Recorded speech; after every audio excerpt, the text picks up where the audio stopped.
कृपा सिंधु निवेदित गीत के गाइछन हरेंद्र जगत, संगीत देछन हेमंत कठा, गीत के लिखिछन कोकसरा ब्लॉक फूब गाँ सिरलीगुड़ार जोगिंद्र दुर्गा आउ जीतू।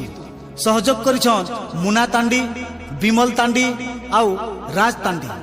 विशेष सहयोग करिछन चैतन्य, गंगा, शिवानी आउ मौना।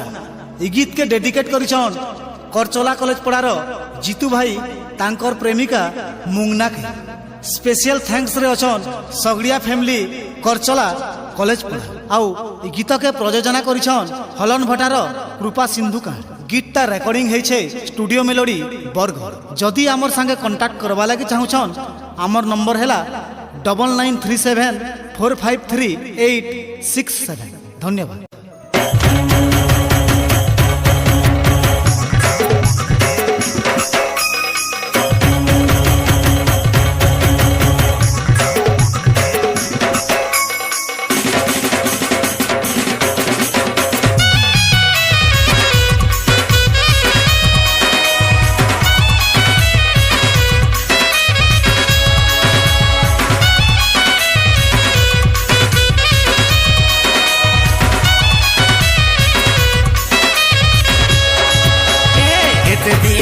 मते भल पाइथिलु बिहा हेबी बोली प्रिया कथा दैथिलु।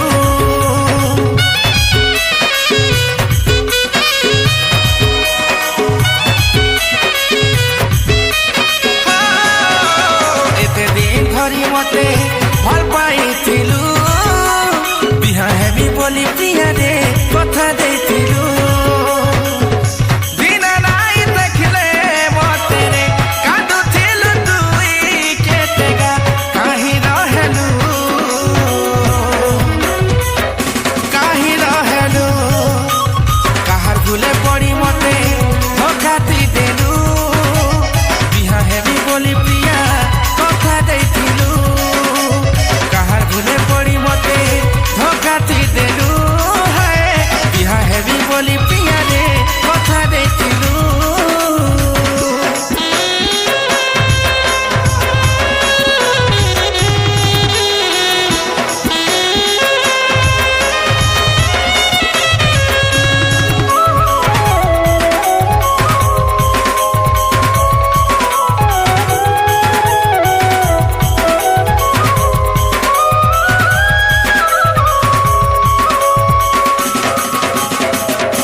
घड़ी मते धोखा तू